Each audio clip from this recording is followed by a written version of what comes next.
Sebelumnya, Assalamualaikum warahmatullahi wabarakatuh. Perkenalkan, kami dari kelompok 7, mahasiswa dari jurusan Ekonomi Syariah, Fakultas Ekonomi dan Bisnis Islam, IAIN Ponorogo.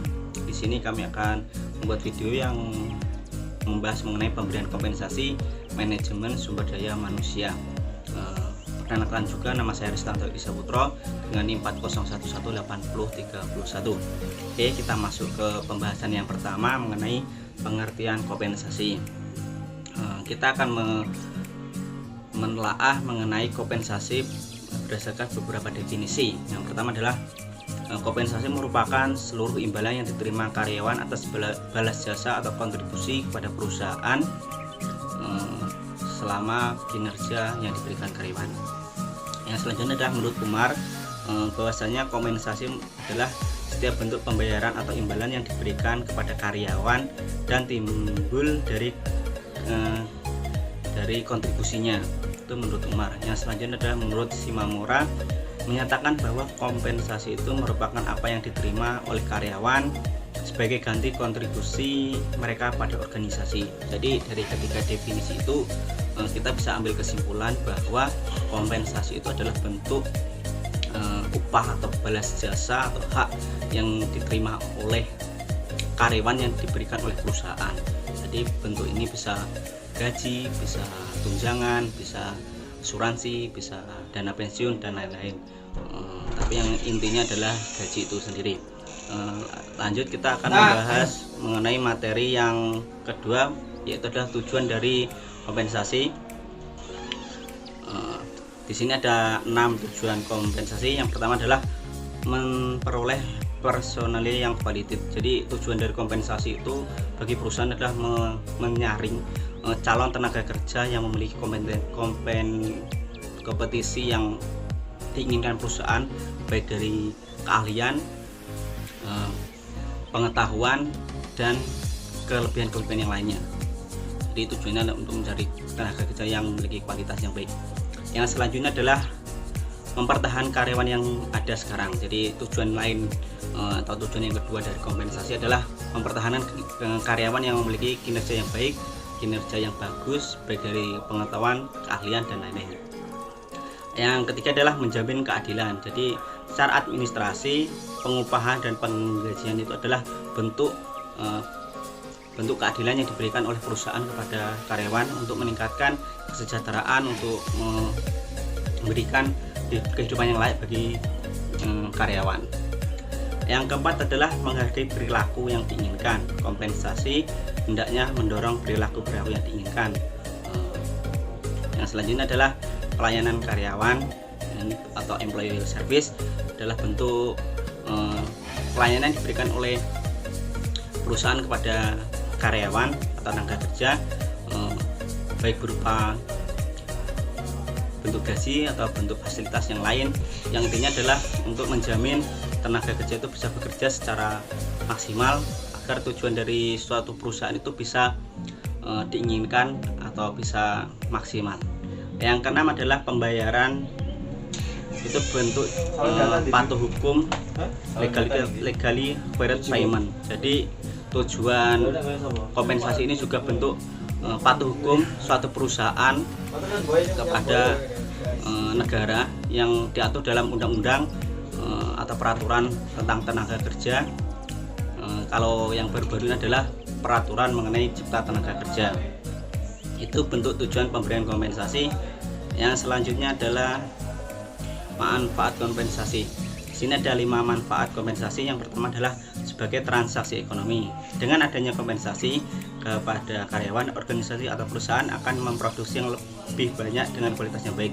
Jadi manfaat kompensasi yang diberikan perusahaan kepada karyawan adalah menciptakan atau mendapatkan kualitas produk yang baik, mendapatkan citra yang baik dari tenaga kerja maupun dari masyarakat. Yang selanjutnya adalah sebagai transaksi psikologi. yang memiliki arti sebuah pekerjaan merupakan gambaran kontrak psikologi antar karyawan dengan organisasi yang mana setiap individu menukarkan beberapa keterampilan yang dibutuhkan organisasi untuk bayaran dan sumber kepuasan lainnya. Jadi bentuk psikologi karyawan dengan memberikan upah yang baik, otomatis tingkat kesejahteraan karyawan akan terjamin, otomatis tingkat emosional dari karyawan itu juga akan terjaga. Yang selanjutnya adalah sebagai transaksi sosial. Ini berupa kumpulan orang yang bekerja merupakan suatu yang penting dalam hubungan antara individu dan organisasi. Ini bentuk hubungan antara karyawan dengan karyawan, karyawan dengan pemilik. Yang selanjutnya adalah sebagai transaksi politik. Ini kaitannya dengan pengaruh atau kekuatan dari pimpinan kepada karyawan. Jadi ini memiliki beberapa pengaruh atau kebijakan atau peraturan yang harus ditaati oleh tenaga kerja. Yang selanjutnya adalah sebagai transaksi etik atau etika yang menggambarkan transaksi etis dalam istilah kompensasi berkeadilan untuk orang dan pekerjaannya. Oke, itu mungkin pembahasan materi kompensasi. Selanjutnya akan dijelaskan oleh teman saya. Selanjutnya saya akan menjelaskan mengenai jenis-jenis pemberian kompensasi. Yang pertama yaitu kompensasi finansial secara langsung, yaitu kompensasi atau upah yang diberikan perusahaan kepada karyawannya secara langsung.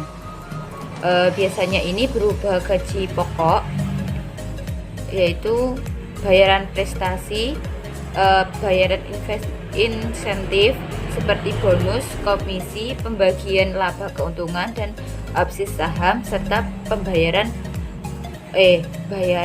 yang tertangguh seperti program tabungan dan anuitas pembelian saham. Yang kedua, kompensasi tidak langsung, yaitu upah yang diberikan pemerintah secara tidak langsung kepada karyawannya. Kompensasi ini berupa program-program proteksi seperti asuransi kesehatan, asuransi jiwa, pensiun, dan asuransi tenaga kerja. Selanjutnya, bayaran yang diterima di luar jam kerja, misalnya seperti liburan, hari besar, cuti tahunan, dan cuti hamil, serta fasilitas-fasilitas yang diberikan perusahaan seperti kendaraan, ruang kantor, dan tempat parkir. Yang selanjutnya, kompensasi non finansial, yaitu berupa pekerjaan seperti tugas-tugas yang menarik, tantangan, tanggung jawab, pengakuan, dan rasa pencapaian. Kompensasi non finansial ini diberikan kepada karyawan yang mampu melakukannya. Yang selanjutnya, komponen kompensasi. Tujuan dari pemberian kompensasi ini secara umum yaitu untuk menarik, memperhatikan dan memotivasi karyawan agar lebih semangat dalam bekerja. Kompensasi finansial terdiri dari bayaran yang diterima seseorang dalam berupa bentuk upah, gaji, komisi, dan bonus.